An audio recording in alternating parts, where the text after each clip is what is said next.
um prazer estar falando contigo, Vitor. A gente que esteve juntos aí semana passada, né? Estávamos ambos morrendo de medo de ter pego o coronavírus. Para quem não sabe... Você fez o teste também? Como é que é? Eu não cheguei a fazer o teste. Eu ainda tô sob risco, mas como eu tô quarentenado e tô sem nenhum sintoma, né? Mas para quem não sabe, tanto eu quanto o Mitro estávamos na sexta-feira passada na festa de aniversário do Matheus Simões, secretário do governo de Minas, ex-vereador, né? Não sei se ele renunciou já, o Matheus já renunciou. E assumiu. Ele fica até dia 6 de... Bom, o plano era ficar até o início de abril, agora sabe, sei lá. O vereador Matheus Simões, grande amigo, fez aniversário na sexta-feira passada. Enfim, não se tinha, obviamente, ainda a dimensão do grau de propagação, né? Então, diversos mandatários do Novo fizeram teste, mesmo o próprio governador Romeu Zema fez o teste, todos deram negativo, felizmente.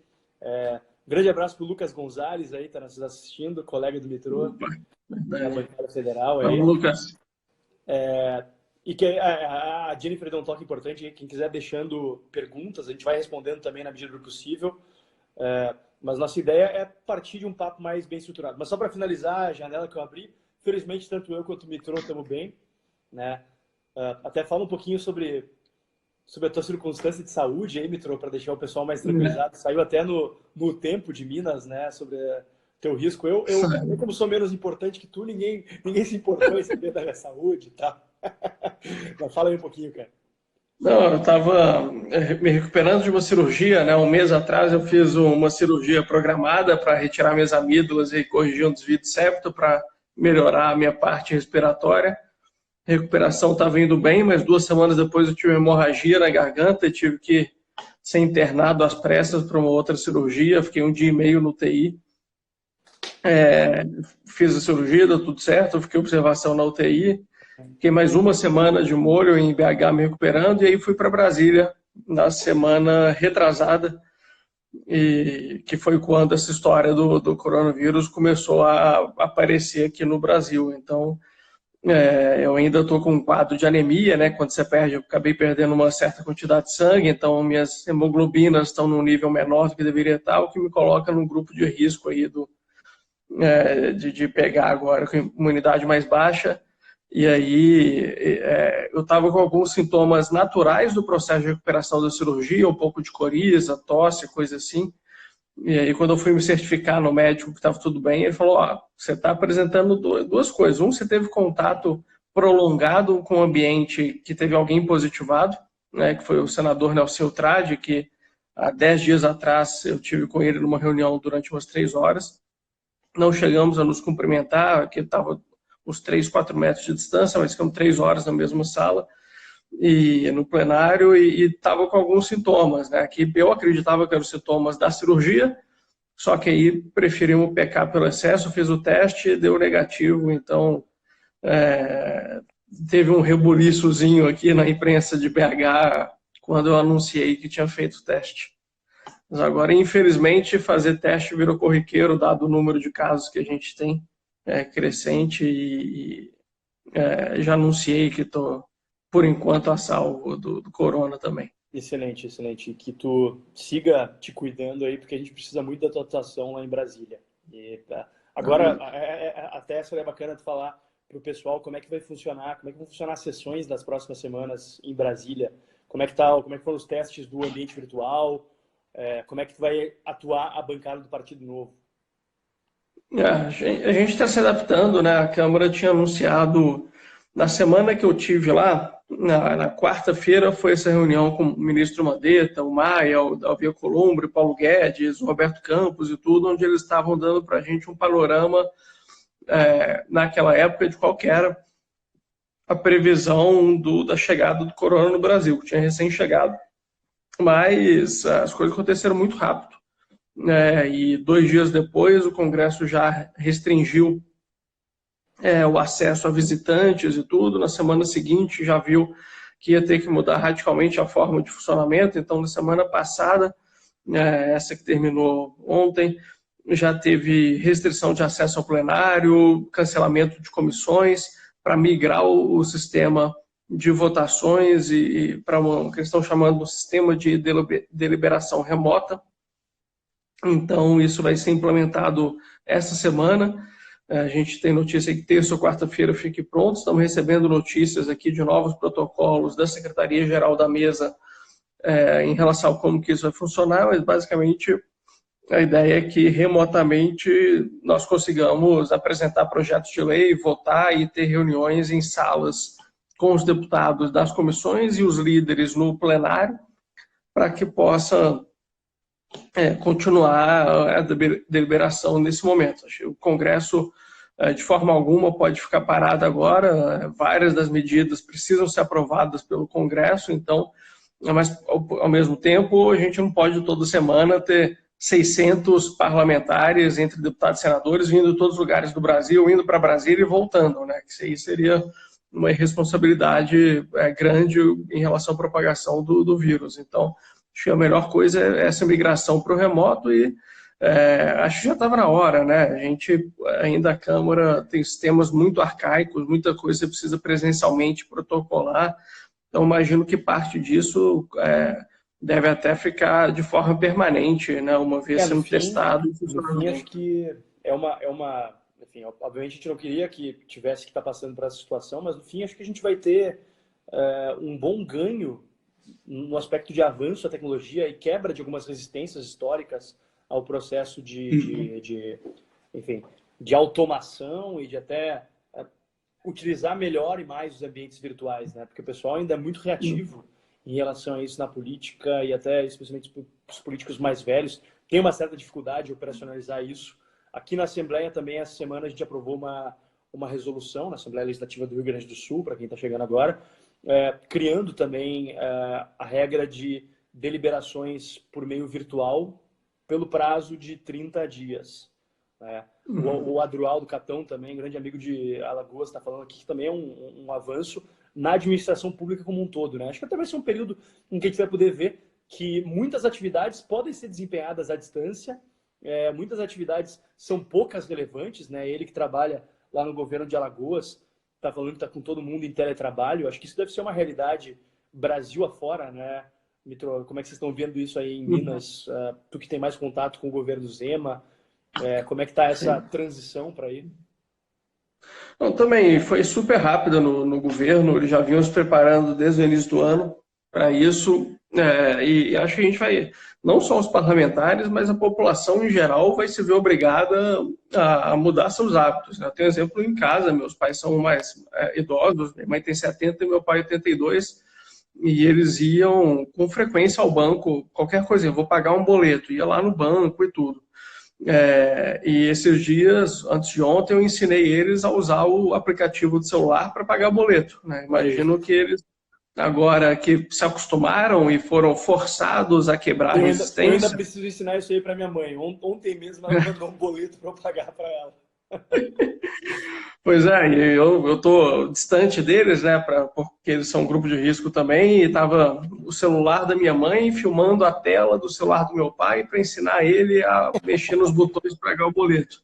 Aí Olha acho que só, agora cara. quebrando essa resistência, que o custo da transição é que é sempre elevado. Agora que esse custo de transição para o meio virtual está sendo obrigatório, acho que vários hábitos vão ser alterados. Obviamente em circunstâncias completamente tristes, né, lamentáveis, ninguém está achando isso bom, só o comentário de que nós temos que mudar a forma como a sociedade vai se relacionar durante esse período, no mínimo, e acho que várias dessas mudanças vão acabar permanecendo quando voltarem as coisas ao normal. Isso é um ponto relevante de a gente abordar, né? Que as pessoas, especialmente do Brasil, que é um país em que as pessoas são bastante calorosas, gostam de se abraçar, gostam de beijar, apertar a mão, o pessoal ainda sente um certo estranhamento.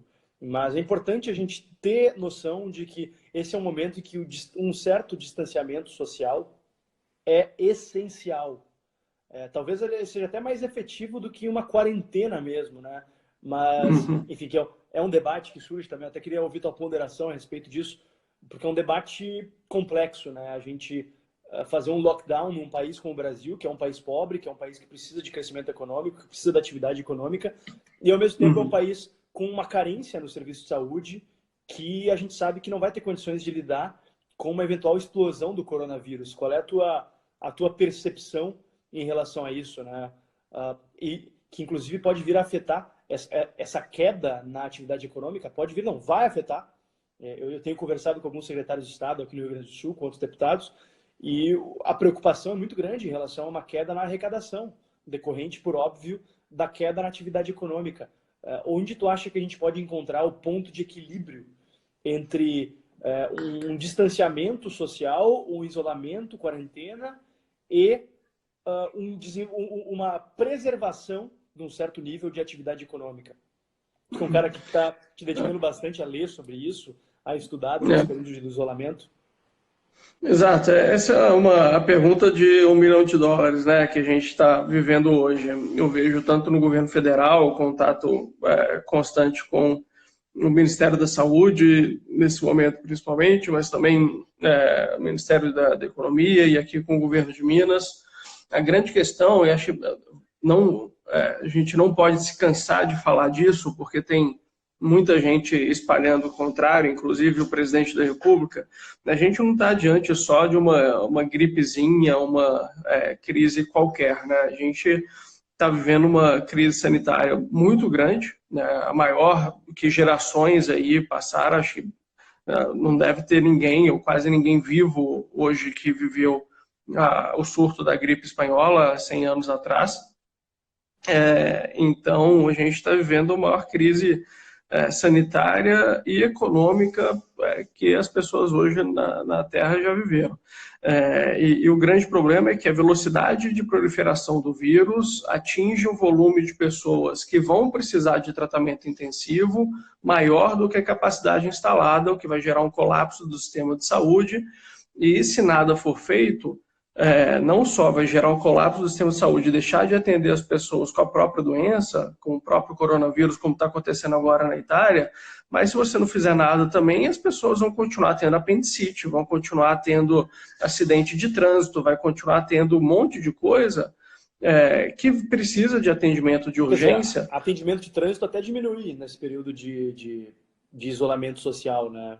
De isolamento, sim, mas eu estou dizendo se nada for feito. Se simplesmente deixar rolar, que tem gente que está defendendo isso, né? Então, se nada for feito, você continua tendo acidente de trânsito, você continua tendo todas as outras coisas. E com o sistema de saúde 100% por conta do corona, você cria um efeito cascata generalizado. Então, algo tem sim que ser feito.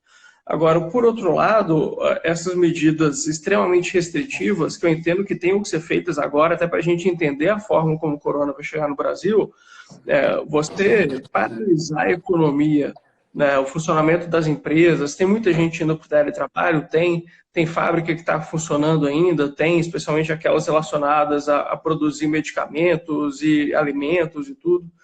Se os nossos juízes do trabalho de Santa Catarina, perto de você, deixarem, né, que ontem tentaram fechar uma fábrica da Seara, mas a construção civil não está parando, né, mas muita coisa está parando, e principalmente o pequeno empreendedor, o médio empreendedor, o dono da lanchonete, né, ali da lojinha, né, da esquina, coisa assim, esse cara, de repente, tem 5 funcionários, 6 funcionários, e a receita dele foi para zero, porque fechou o negócio dele.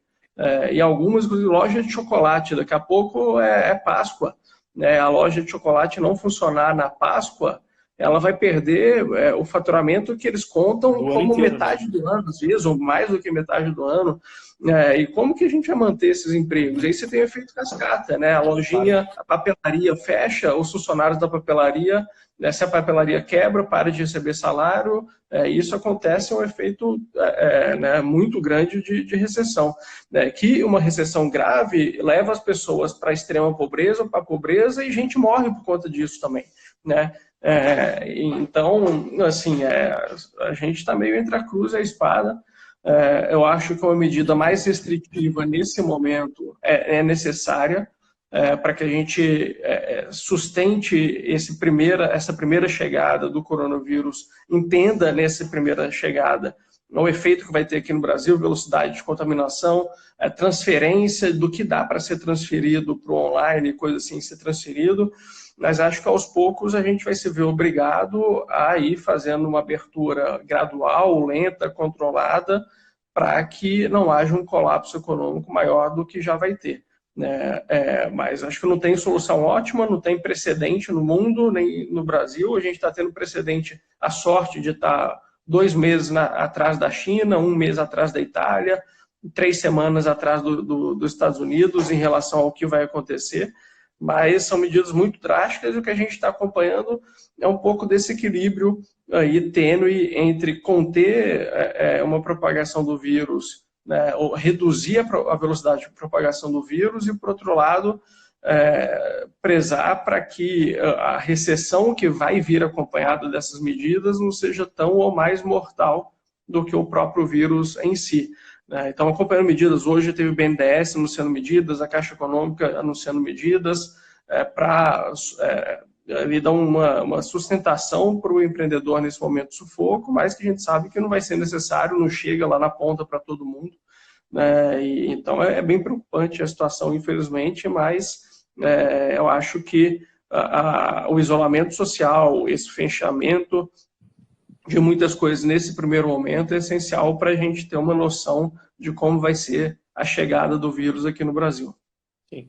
E falando em medidas... Só deu 2 alunos aqui também, Austin, viu? O Daniel José aqui, que deu um oi para a gente, o subdeputado estadual de São Paulo, e o Antônio Clarec, presidente da Arsai, que é a agência reguladora do saneamento aqui de Minas, que deu um alô para a gente também. O Clareto estava trazendo umas informações relevantes aqui. Ele comentou que a Copasa está com todas as agências fechadas, que ele falou aqui, e que era um detalhe importante. Todas as agências da Copasa, que eu imagino que seja a companhia de saneamento, né? Me corrija se eu estiver errado. A companhia de água e saneamento. Estão fechadas. Quem sabe a população não se acostuma mais com o app. Há resistência, sim. E infelizmente há resistência de todos os estados, né? Todos os lados, né, Clareto? Mas acho que esse momento acho que vai ser uma oportunidade importante para que desde os casos mais prosaicos e domésticos, como o caso dos pais do metrô e da minha mãe, que eu ainda preciso vencer a resistência dela, se acostumem, até a população em geral se acostume ao fato de que é uma coisa do passado a gente precisar ter um exército de servidores lá à disposição quando a gente dispõe de uma série de instrumentos para facilitar o acesso das pessoas ao serviço, tornar mais eficiente esse acesso ao serviço e ainda baratear os custos para todos os cidadãos, né? Exato. Mandar um alô aqui do senhor Daniel Angotti, de Uberaba, acompanhando a gente, o Hélio do Novo aqui de BH, turma boa aqui. E até nesse ponto, Ostama, eu passei por uma situação meio ridícula essa semana que eu tive que transferir a conta de luz do apartamento que eu alugo lá em Brasília para o meu nome. E eu descobri isso essa semana por um erro lá da imobiliária. E aí eu entrei em contato com a SEB, que é a Companhia de Energia de Brasília, e falei, olha, eu preciso transferir para o meu nome. Eles, senhor, nosso atendimento é somente presencial, mas nossas agências estão fechadas nesse momento. Né? Aí eu falei, tá bom, e como que a gente faz? Semana que vem vai ter notícia por quanto tempo vai ficar ou não. Eu falei, tá bom, mas olha só, eu estou em teletrabalho em Belo Horizonte, não sei quando eu volto para Brasília enquanto o meu trabalho, que é a Câmara, estiver trabalhando remoto. Eles, senhor, mas é preciso que o senhor venha aqui. Eu falei, mas olha, não pode ser uma procuração? Pode ser procuração. Eu falei, mas os cartórios estão fechados, eu não consigo autenticar. Pode ser procuração não autenticada? Não, tem que ser autenticada. Então, então não vou conseguir resolver esse problema até eles.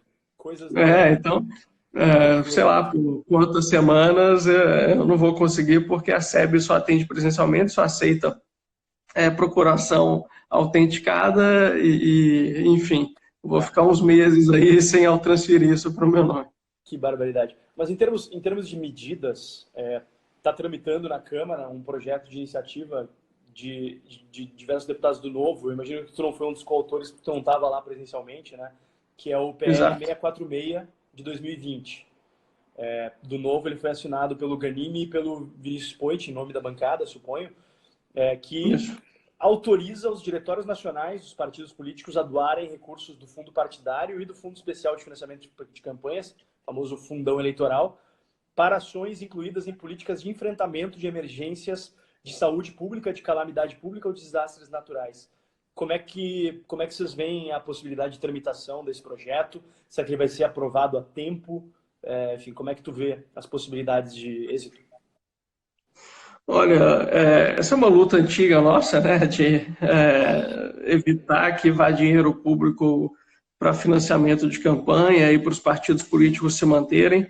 E, obviamente, numa situação dessa, onde todo o recurso é bem-vindo para a gente destinar para a saúde ou até para a recuperação da economia, a gente ter 2 bi indo para o fundo eleitoral e mais 1 bi para o fundo partidário fica ainda mais gritante.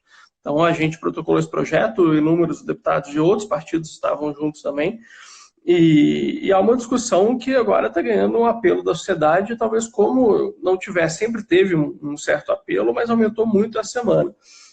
Mas, obviamente, você tem resistência de sempre daqueles deputados e líderes partidários que se beneficiam disso, Claro. né, e que estão recusando discutir. Então, acho que nesse ponto é muito importante a pressão da sociedade. A gente está fazendo internamente o nosso trabalho lá dentro, mas acho que se não houver uma pressão muito forte da sociedade, eventualmente a gente não vai conseguir prosperar dessa forma. Então, acho que vale o apoio de todo mundo aqui que está nos acompanhando, falar em rede social, mandar mensagem para os deputados do seu estado, para que esse projeto seja apoiado e a gente consiga, no mínimo, redirecionar uma parte desses 2 bilhões absurdos que estão para financiar a campanha para irem para o combate aos efeitos de saúde e econômicos da crise do corona. Perfeito. E que outras ações se discute atualmente em Brasília? Enfim, tu está acompanhando, obviamente, à distância, mas que outras ações... E, aliás, eu queria entrar também a respeito... Eu sei que tu é um dos deputados da bancada do Novo que tem uma posição mais crítica em relação ao governo Bolsonaro, posição com a qual eu me identifico muito, como todos sabem, né, uma posição de crítica sem ser oposição, né? Tu foi um dos grandes defensores da reforma da Previdência, de medidas aí de austeridade fiscal, defendeu muito mais, comprou muito mais brigas do que membros do partido do presidente ainda, mas é um cara que mantém uma posição que eu admiro muito de crítica aos absurdos variados que o presidente da República, infelizmente, acaba cometendo. Como é que tu está vendo a atuação dele frente a esse problema, né? Enfim, se puder compartilhar um pouco com o pessoal a tua percepção e as tuas expectativas. Tu acha que o governo Bolsonaro tem jeito ou não? Cara, isso é um assunto que me preocupa bastante. A gente tem visto, não só nós aqui no Brasil, acompanhando essa ação desastrosa do presidente, ao meu ver, mas internacionalmente isso está cada vez mais visível, né? Hoje eu vi um tweet do CEO da Eurásia, que é um dos principais grupos internacionais que gera informação a respeito do que acontece na política e nos parlamentos do Brasil e do mundo, que elegeu o nosso presidente Jair Bolsonaro como aquele que está respondendo pior à crise do coronavírus, né? E eu sempre tive meus 2 pés atrás com o presidente Bolsonaro, por mais que, como você falou, eu tenho apoiado, vou continuar apoiando todas as medidas do governo que forem alinhadas com a ideologia do Novo e com aquilo que nós defendemos, que são hoje muito em voga as reformas econômicas, mas a ação do presidente, ela no início gerava muitas dúvidas, ele falava uma outra coisa aqui que não fazia muito sentido, as pessoas relevavam, a reforma da Previdência estava andando e por aí vai. Mas acho que nessas últimas 2, 3 semanas ficou evidente o despreparo e a irresponsabilidade do presidente em relação ao papel que ele deveria cumprir de chefe de Estado, de líder do país e de unir a população, né, num momento crítico como esse, né? Acho que o primeiro ponto evidente foi o negacionismo em relação a gravidade dessa crise, chamando só de gripezinha, falando que estava sendo superdimensionada e Né? que era isso, né? E insistindo, segue, né? Ontem ele falou essa história da gripezinha de novo, ou sexta-feira, se não me engano, saindo da coletiva, vou fazer um aniversário esse final de semana, o Mandetta, né, falando para as pessoas evitarem aglomerações e ele indo na manifestação em favor dele próprio, né, o que mostra o viés populista dele também e ególatra, né, alguém para, assim, achando que era um cantor de rock. Eu acho que o político que que gosta mais do grito favorável da rua do que das medidas que têm que ser tomadas. Acho que mostra um pouco aí do que a gente está por vir. Então, ele tem tido uma postura desastrosa e as pessoas minimizam o papel muitas vezes. Ele foi eleito pelo povo, você não pode criticar e tal. Poxa, eu critiquei Dilma, criticava Lula, né? Por que eu não vou criticar o Bolsonaro? Os três foram eleitos igualmente pelo povo. E é impressionante como os bolsonaristas, que estão cada vez mais desesperados, aparentemente, eles insistem nos mesmos argumentos que a gente ouvia na época da Dilma, né? De que, não, o presidente foi eleito, não pode... se elege no lugar dele, então se tu quer criticar, e quando começam a falar de impeachment, que eu acho que ainda é precipitado, e especialmente eu acho que é um tema ainda impertinente, especialmente em meio a essa crise, eu confio que o presidente vai assumir a sua posição, não só de adulto, mas de presidente da República. Mas o que eu acho lamentável é que os bolsonaristas mais empedernidos, em vez de assumirem a responsabilidade pela situação, eles ficam atacando o mensageiro das críticas, né? Gente como... Enfim, pessoas, políticos como eu e tu, acabam sendo tratados como inimigos. Pessoas que defendem as medidas centrais do governo, mais do que boa parte dos apoiadores deles, né? Enfim, então é um negócio que me causa uma revolta dupla, nesse aspecto. Eu acho que tu, em Brasília, deve ter uma frustração ainda maior. Exato, isso infelizmente é recorrente, né? E vamos lembrar, assim, há 2 semanas atrás ele falou que a própria eleição dele foi fraudada, né? Que tinha provas robustas em relação a isso. Então, o mundo precisando de uma resposta em relação ao que nós vamos fazer para o coronavírus, e o cara vem soltar que a eleição que elegeu ele mesmo foi fraudada, e até hoje não se falou mais nada a respeito. Então a gente vê assim, uma completa falta de responsabilidade, de priorização, de liderança nesse aspecto, né? Agora está esse embate com os governadores, que eu acho que é ruim, sim. Eu entendo a preocupação, filtrando, né, a forma e toda a firula em torno do que o Bolsonaro diz. Eu acho que a preocupação com a economia é real, né? A gente fazer um lockdown completo de sabe-se lá quantas semanas pode trazer muitas mortes também para o país em decorrência da recessão que vem. Então, nós não estamos minimizando isso. Exato, exato. Vão perder condições de comprar remédios, de pagar plano de saúde, isso vai sobrecarregar o sistema de saúde, mas não acho que se ignorando ou minimizando os fatos que a gente vai ter uma saída, né? Tem que entender... Eu não sei se me trouxe, saiu do ar aqui. Tá. Opa, voltei. Bem? Tô sim. Assim, acho que é um dilema efetivamente importante esse de manter a atividade econômica o mais ativa possível e, ao mesmo tempo, isolar as pessoas e impedir uma propagação descontrolada do vírus. Mas ele não chegou nem nessa discussão. Ele chegou simplesmente no meio das notícias de propagação, quando em Belo Horizonte a gente já estava morrendo de medo, a gente estava se cumprimentando de cotovelo. Na sexta-feira a gente já estava fazendo isso. Lá em Belo Horizonte, domingo, vai o presidente com suspeita de coronavírus, vai cumprimentar manifestante e insuflar pessoas a irem para a rua. É uma irresponsabilidade inacreditável, né? Exato. E essa semana a gente teve aí esses panelaços e, enfim, um crescimento na insatisfação, né? Cada vez mais os apoiadores moderados do Bolsonaro estão passando a tecer críticas abandonando a isso, né? E os bolsonaristas seguem sem entender, seguem achando que não. É porque esse pessoal quer o pior para o Brasil, é porque eles estão pensando nas eleições. Não é pensando nas eleições, cara. Falta um tempão ainda para a eleição. A gente está pensando no nosso país. A gente está pensando no fato de que a gente tem um líder infantilizado na presidência, que não tem a devida responsabilidade, que não tem a devida maturidade para lidar com os desafios e fica ainda atrapalhando os adultos na sala, né? E os ministros têm que ficar tutelando o presidente. A gente viu nas coletivas, aquela coletiva acho que de terça ou quarta-feira, se eu não me engano, o Mandetta está constrangido ali de ter que defender, em uma certa forma, o fato do presidente ter ido às ruas, né? Então, atrapalha muito, assim. Eu acho que o papel do presidente tem que ser o quê?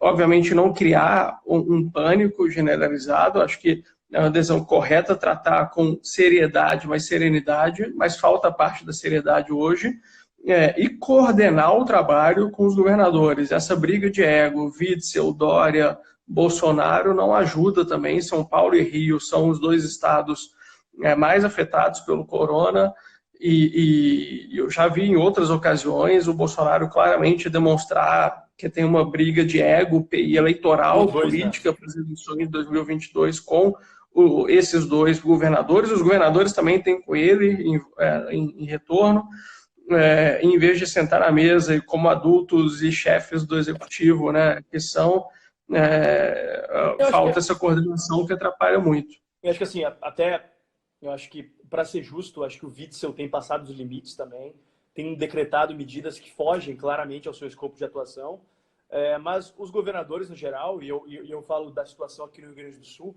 essa semana o governador, na quinta-feira de manhã, decretou estado de calamidade pública, e a Assembleia, na quinta-feira de tarde, chancelou esse estado de calamidade pública, inclusive incluindo medidas sobre as quais a gente tem dúvidas sobre a juridicidade, porque a gente acredita que parte delas dizem respeito a medidas no âmbito federal, mas a gente entendeu que os governadores de estados como Rio Grande do Sul, Minas, São Paulo e mesmo Rio de Janeiro estão tomando essas medidas pela incapacidade do governo federal em articular medidas coordenadas com todos os estados, e diante da inação, né, a gente tem um presidente que segue negando o impacto da situação. Agora, felizmente, se editou essa medida provisória que organiza um pouco, né, o caos, que eu acho que também parte um pouco dessa excessiva militância do Witzel no Rio, que acho que foi quem esticou mais a corda, mas o presidente da República tem que ter a noção de que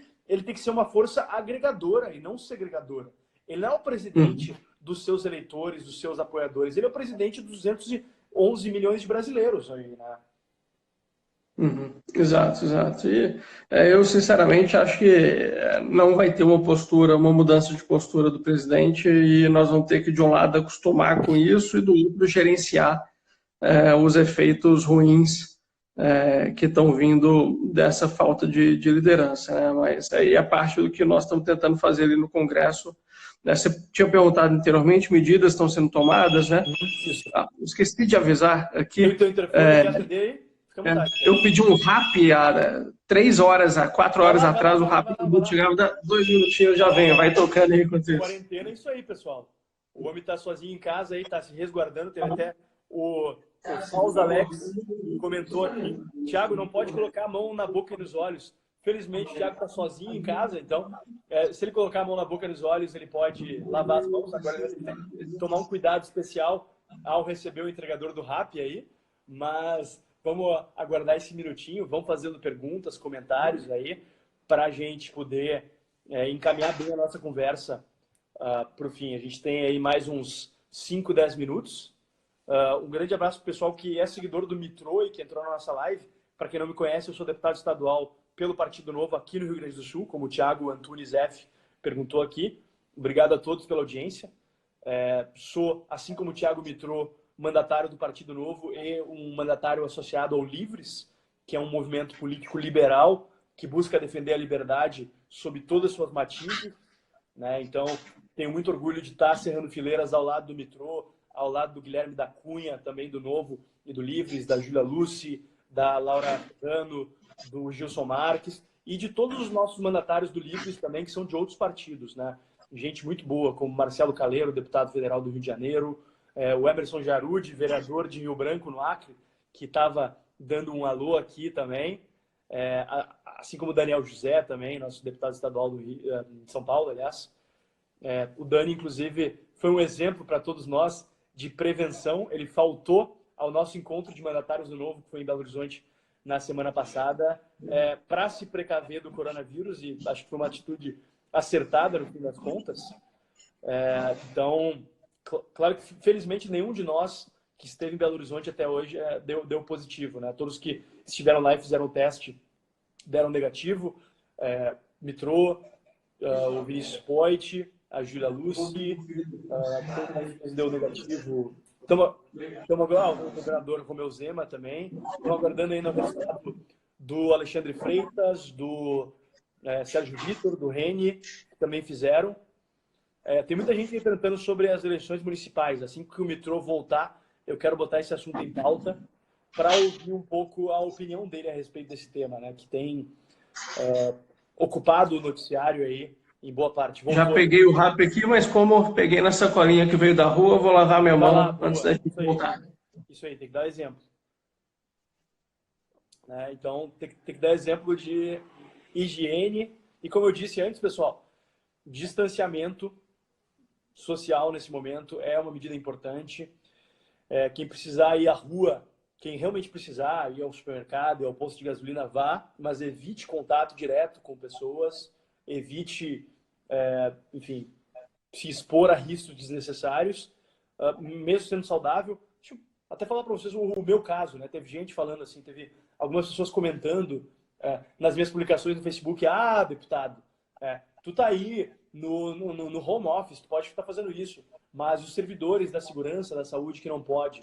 Gente, eu adoraria estar na rua, mas eu não estou, justamente para buscar fazer minha parte para resguardar os serviços de saúde, para eu evitar, eu fazer minha parte para não colaborar com a propagação do vírus, eventualmente, para mais pessoas, sobrecarregando o sistema de saúde. Então, até para permitir que a gente tenha um risco controlado com essas pessoas que estão na rua, que precisam estar, porque são profissionais de saúde, são profissionais de segurança pública, é importante que quem pode estar em casa esteja e mantenha suas atividades dentro do possível, né? Vou até perguntar para ti depois, Mitro, sobre como é que tu tá lidando com essa questão da quarentena, mas antes disso, tem muita gente questionando aqui sobre esse debate. O ministro Mandetta falou sobre isso, que é a questão das eleições municipais de 2020. O ministro Mandetta defendeu o adiamento, tem muita gente na expectativa disso, seja pré-candidatos, os próprios vereadores, né?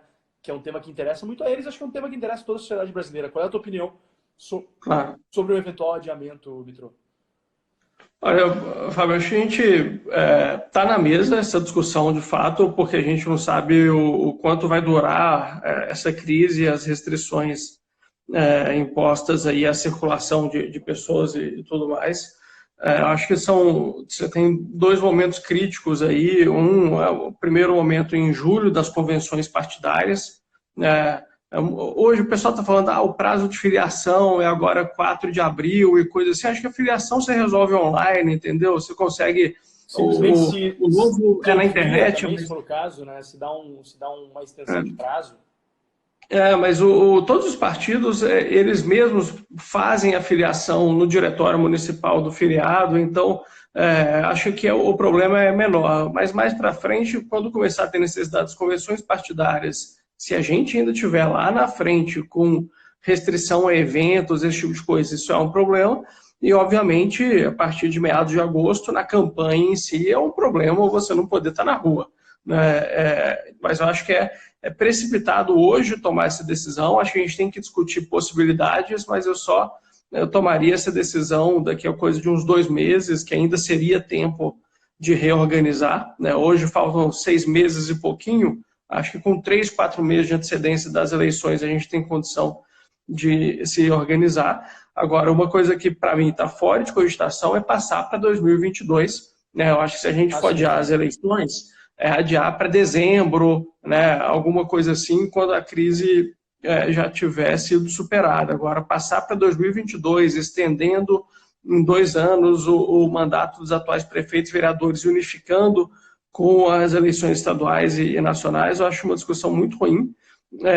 E com frequência a gente vê pessoas que são bem intencionadas e querem diminuir os custos da política e coisa assim, defendendo isso, mas, gente, você unificar eleição. Em 2018 a gente votou para 6 cargos. Se você adicionar, além dos 6, 2 senadores, prefeito, governador, presidente do estado estadual e federal, adicionar vereador e adicionar prefeito, acho que a confusão é muito grande. As eleições municipais tendem a ser minimizadas e a gente não vai discutir o que a gente quer para as nossas cidades. Então, vai ter acho vereador debatendo legalização das drogas. Exato, aborto, que perguntavam todo dia em campanha. Vai ser uma loucura. Eu concordo plenamente com a tua opinião. Acho que é importante a gente buscar trazer essa ponderação de que é importante a gente ter calma nesses momentos e não fazer grandes transformações estruturais, mas sim buscar entender melhor como é que vai ser o panorama, como é que as circunstâncias vão se desenvolver, para ter mais claro, né, como é que vai ser, qual vai ser o impacto dessa crise no calendário, e também para a gente desenvolver um consenso mais bem informado sobre quando deveria ser adiado, se for adiado. Exato.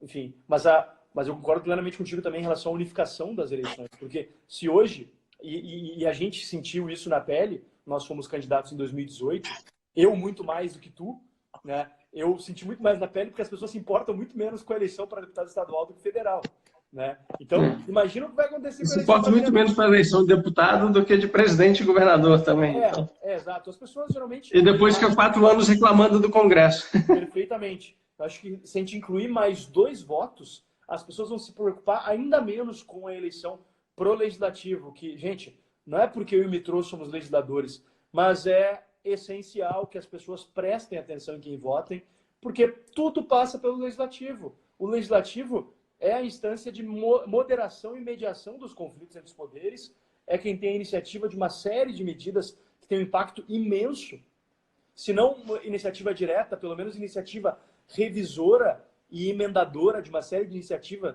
do Poder Executivo, que é quem tem a caneta, mas no Brasil, infelizmente, as pessoas ainda não levam a sério, tanto quanto deveriam, a eleição para o Poder Legislativo. Então, se a gente incluísse ainda mais 2 votos, a situação tenderia a ficar pior ainda, né?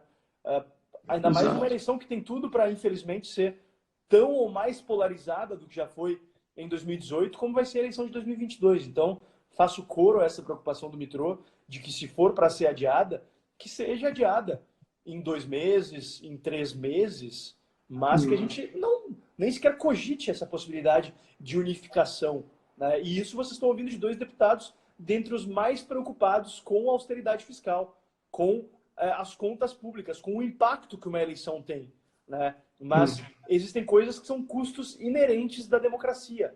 Mas eu não sou também um que vai dizer que... Não, até para botar mais um assunto em pauta aqui, eu vi agora uma proposta do Kim Kataguiri propondo, eu não sei se chegou a ver isso, eu até critiquei no meu Twitter, enfim, eu tenho um grande respeito pelo trabalho do Kim, é um parceiro da bancada do Novo em várias medidas, mas acho que ele se equivocou numa proposição que ele fez agora, que é de fazer com que o governo pague, deixa eu até pegar aqui,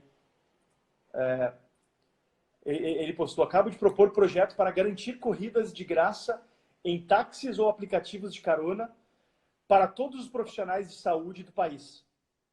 Despesas seriam arcadas pelo poder público. Agora não é o momento de pensar em ajuste fiscal. Desculpa, Kim. Eu não acho que o ajuste fiscal seja um valor em si, mas eu acho que é importante a gente reforçar que toda hora é hora de a gente pensar em ajuste fiscal. Foi justamente por a gente não ter essa ponderação em mente de que a gente precisa levar em consideração o custo das medidas, que a gente chegou nessa situação de desarranjo fiscal no Brasil. Eu confesso, não vi a proposta em si, eu vi um pouco dessa repercussão que teve em cima dela. Acho que existem propostas melhores do que essa para a gente resolver esse problema. Até eu vi, aqui não lembro, acho que foi o Gustavo que perguntou como que a gente vê como liberais essas medidas restritivas à liberdade, né, das pessoas sendo tomadas, né? E acho que a gente tem que entender, como liberais, a gente defende que o Estado e a lei sirva para proteger a liberdade, a propriedade e a vida, né, do indivíduo. E nós estamos em um momento hoje onde a vida dos indivíduos está em risco, por conta desse inimigo comum que nós temos, invisível, que você não conhece ainda direito a forma de combater, etc. E essa tríade de vida, liberdade e propriedade, você tem momentos em que acho que momentaneamente pode ser restringida em benefício da outra, né? Então, nesse momento onde a gente ainda não tem uma resposta, uma solução para o coronavírus, acho que você ter medidas restritivas de liberdade, do direito de ir e vir do cidadão, por exemplo, para que nós possamos ter ali uma garantia da vida, me parece que a vida ela se sobrepõe, mas obviamente, né, que a gente defende que essas medidas restritivas à nossa liberdade permaneçam, mas Eu acho que durante um momento onde nós estamos entendendo como lidar com essa questão de saúde e de risco à vida dos cidadãos, eu acho que é justificável que certas medidas sejam tomadas de fato. Perfeito.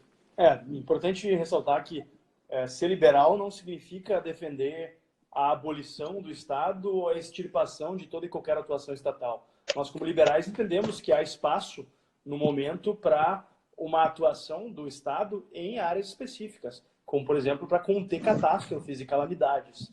Né? Então é importante isso. Tem muita gente argumentando que os liberais agora estão correndo para o SUS, né? Como se em países que não têm um serviço universal de saúde a situação esteja uma calamidade, como se o Brasil não pudesse lidar com essa situação se tivéssemos um serviço privado e o governo pudesse, em vez de custear diretamente um serviço público de saúde, ele pudesse garantir a provisão para aqueles que não têm capacidade de se cuidar.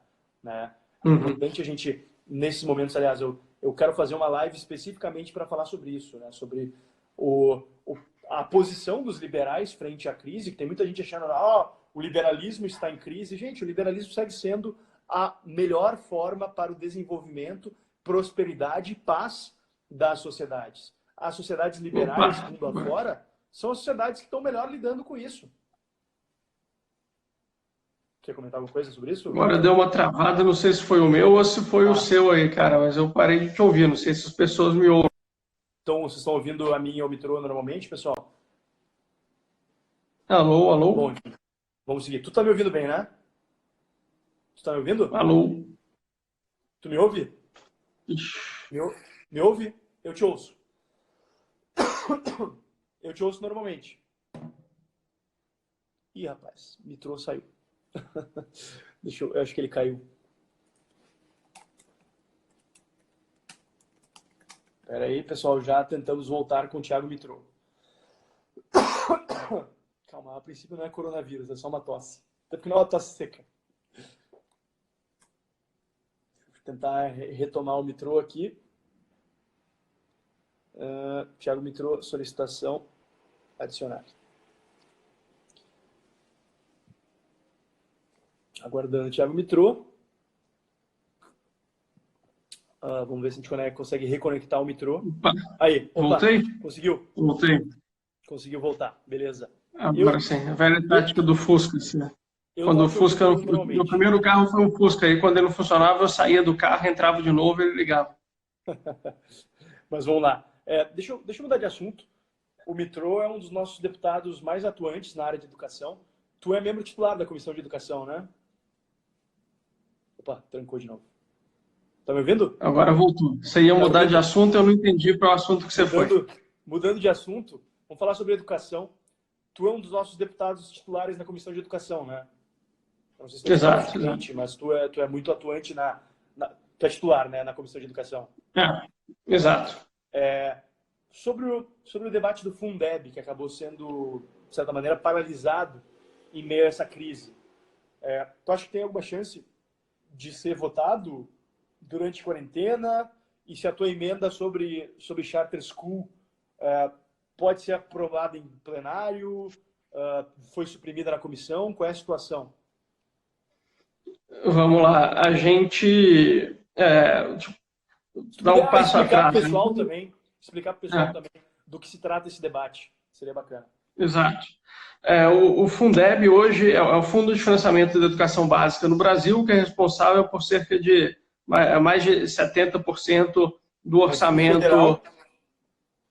Na verdade, eles são 27 fundos estaduais, né, que são formados ali com impostos dos municípios e dos estados, redistribuído dentro dos estados, seguindo um critério que hoje está na lei, e a União complementa esse fundo naqueles estados que tem o valor investido por aluno é mais baixo. Né? E é um fundo provisório, como tudo que é provisório no país, nada mais permanente do que ele. Do que um programa temporário, como diria Milton Friedman. Exatamente. E ele está sendo revisto agora porque ele finaliza esse ano. A gente propôs, né, eu e o Marcelo Calera, uma emenda para permitir que o fundo seja usado para financiar a educação pública via instituições privadas, através do modelo de escolas conveniadas, como tem aí em Porto Alegre, né, na Secretaria de Educação, ou as bolsas, o Vale Educação, como funciona o ProUni, por exemplo, no ensino superior, né, que são os modelos, o nome em inglês é Charter e Voucher. Hoje a Constituição, no seu artigo 213, já prevê que a educação pública possa ser feita na iniciativa privada, mas a lei complementar do Fundeb hoje proíbe. Então a gente apresentou uma lei, essa lei complementar do Fundeb também vai ser revista, mas a gente apresentou uma emenda na PEC do Fundeb para deixar claro que pode ser utilizado para fins de bolsas e escolas conveniadas. Essa emenda não foi apresentada, não foi incorporada pela relatora no texto que ela apresentou, e nós ainda estamos avaliando se vamos apresentar um destaque para poder ser votado e separado a nossa emenda ou não. E por que nós estamos avaliando? Porque tem outras coisas no texto do Fundeb que são tão nocivas quanto tá de fora a possibilidade de voucher e de charter, porque a possibilidade de voucher e de charter, eventualmente, a gente consegue inserir na lei complementar, mas tem outras coisas ruins hoje no atual texto da relatora que a gente quer tirar. Como, por exemplo, existe uma regra hoje que 60% do recurso do fundo tem que ir para pagar os profissionais, os professores. Em geral, você tem os municípios gastando mais do que isso, mas em geral não significa que são todos. Você já tem a lei do piso dos professores, que é corrigido hoje num valor completamente inconcebível, que tem que ser revista também, e o atual texto do Fundeb prevê ampliação de 60% para 70% do mínimo do fundo a ser gasto com remuneração de pessoal. No texto atual fala remuneração de professores, no texto novo fala profissionais de educação, só que já há uma equivalência quase total dos profissionais de educação com os professores. Então, no fundo, você está só aumentando o piso e a gente sabe que toda essa vinculação é muito ruim. Então, entre brigar para a gente tirar esse 70% hoje ou brigar para inserir a charter e voucher na PEC, a gente está tendendo a evitar que o mal maior seja feito de 70% e brigar pelo voucher e pela charter na lei complementar, que ainda é possível. Mas, obviamente, a situação toda do corona, para mim, inviabiliza completamente a discussão do Fundeb hoje, porque o cenário vai ser completamente diferente. Então, a gente tem que esperar essa crise passar. A gente está vendo hoje essa vinculação, toda vinculação em orçamento é muito ruim. Por que hoje falta recurso para a educação, para a saúde? Porque tem um monte de coisa vinculada em outros lugares. A gente não dá flexibilidade, eventualmente. E aí as escolas estão parando. Então, você não vai conseguir economizar o dinheiro que não vai ser gasto pelas escolas estarem paradas nesses próximos meses, não vai conseguir ser direcionado para a saúde, por conta das vinculações e dos mínimos que hoje a gente tem. Problema sério. Então, e fora que o endividamento que o Estado brasileiro vai ter esse ano vai ser muito alto, por conta aí dos recursos extras para combater a crise do corona, e estava se prevendo um aumento da complementação da União para o Fundeb. Eu acho que tem que se discutir, sim, recurso para a educação, só que a gente não vai poder discutir, a meu ver, no meio do furacão, sem ter a menor noção de como que vai ficar as contas públicas no ano que vem. Então, acho que o mais prudente agora é a gente segurar essa discussão um pouco mais. Se eventualmente chegar até o fim do ano sem ter uma nova discussão, estende o atual modelo do fundo por mais um ano, para que a gente tenha tempo de discutir o novo modelo do Fundeb, sabendo qual que vai ser o país que a gente vai estar vivendo pós-corona. Excelente. São ponderações.